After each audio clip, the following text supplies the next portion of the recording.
धर्मराज बोले, कहने लगे कि हे भगवान, मैंने फाल्गुन मास के शुक्ल पक्ष की एकादशी का महात्म सुना।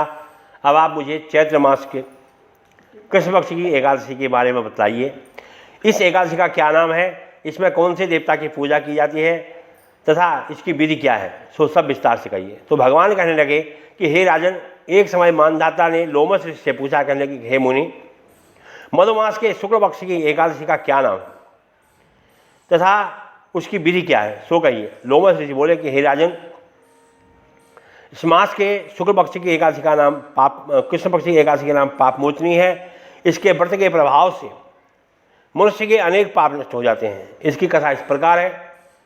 प्राचीन काल में एक चैत्ररथ नामक वन था, उसमें अप्सराएं वास करती थी।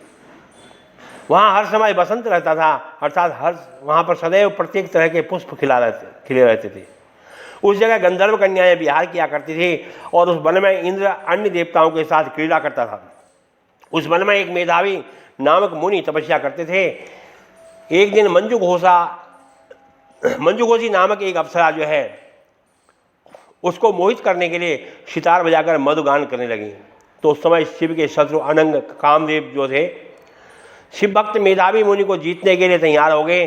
कामदेव ने उस सुंदर अप्सरा के भ्रू को धनुष बनाया, कटाक्ष को उसकी प्रतिंचा बनाई, उसके नेत्र को उसका धनुष बनाया और कुचों को कुरी बनाया और मंजूघोषी अप्सरा को सेनापति बनाया। इस तरह कामदेव अपने शत्रु के भक्त को जीतने के लिए तैयार हो गए। उस समय मेधावी मुनि भी युवा तथा हृष्टपुष्ट थे। उन्होंने यज्ञोपवीत तथा दंड धारण कर रखा था। वह दूसरे कामदेव के समान शोभायमान हो रहे थे। उस मुनि को देख कर कामदेव के बस में हुई मंजूघोषी ने धीरे धीरे मधुर वाणी में वीणा पर गायन शुरू किया। मेधावी मुनि उस मधुर गाने तथा उसके सौंदर्य पर मोहित हो गए और वह अप्सरा उस मुनि को कामदेव से पीड़ित जान करके उनको आलिंगन करने लगी।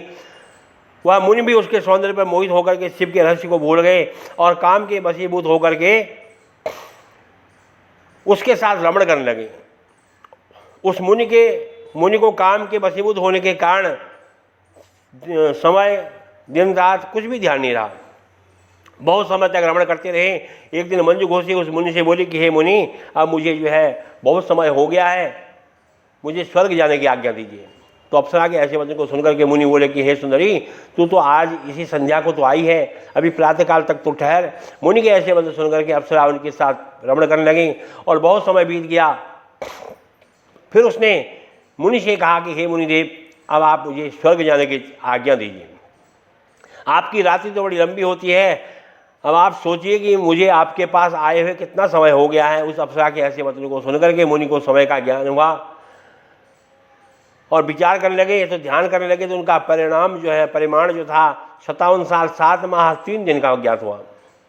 तब उस अप्सरा को काल का रूप समझ करके वह महान क्रोधित हो गए और उस तप को नाश करने वाली अप्सरा की तरफ देखने लगे और उनके होंठ कांपने लगे, इंद्रियां व्याकुल होने लगीं। बस मुनि अप्सरा से बोले कि अरे दुष्टे, तूने मेरे तप को नष्ट करने वाली, तू मेरे श्राप से पिशाचिनी हो जा। हे महान पापनी दुराचारणी, तुझे धिक्कार है। मुनि के क्रोध युक्त श्राप से वह पिशाचिनी होगी। तब वह बोली कि हे मुनि, अब मुझ पर क्रोध को त्याग दीजिए, प्रसन्न हो जाइए। और यह श्राप का निवारण कैसे होगा? विद्वानों ने कहा कि साधुओं की संगत अच्छा फल को देने वाली है और इसीलिए आपके साथ तो मैंने बहुत वर्ष व्यतीत किए हैं, अतः आप मुझ पर प्रसन्न हो जाइए। और मुनि को कुछ शांति मिली और पिशाचिनी से बोले कि अरे दुष्टे, तूने मेरा बड़ा बुरा किया, परंतु फिर भी मैं तुझे इस श्राप से छोड़ने का उपाय बताता हूँ। मधुमास के कृष्ण पक्ष की जो एकादशी है उसका नाम पापमोचनी है। उस एकादशी का व्रत करने से तू पिशाचिनी की देह से छूट जाएगी। और इस प्रकार मुनि ने उसके समस्त विधि बदला दी और पापों के प्रायश्चित के लिए अपने पिता च्यवन ऋषि के पास गए। च्यवन ऋषि अपने पुत्र मेधावी को देख करके बोले कि अरे पुत्र, तूने ये क्या किया? तेरे समस्त तप नष्ट हो गए। बोले कि अरे पुत्र, मेधावी बोले कि हे पिताजी, मैंने बहुत बड़ा पाप किया है, आप इसे छूटने का उपाय बतलाए। तो च्यवन ऋषि बोले कि हे तात, अब तुम जो है मधुमास के कृष्ण पक्ष के पाप मोचनी एकादशी का भक्तिपूर्वक व्रत करो, इससे तुम्हारे सारे पाप नष्ट हो जाएंगे।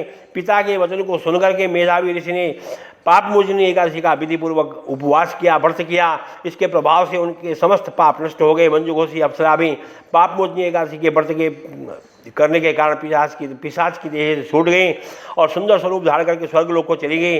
लोमश ऋषि बोले कि हे राजन, इस पाप मोचनी एकादशी के प्रभाव से सब पाप नष्ट हो जाते हैं। इस एकादशी की कथा का श्रवण करने से, इसका पठन करने से 1000 गौ के दान का फल प्राप्त होता है। इस व्रत को करने से ब्रह्म हत्या करने वाले, सोना चुराने वाले, मद्यपान करने वाले, अगम्य गमन करने वाले, उन सबके पाप जो है नष्ट हो जाते हैं और अंत में उनको स्वर्ग की प्राप्ति होती है। श्री कृष्ण गोविंद हरे मुरारे, हे नाथ नारायण वासुदेवा।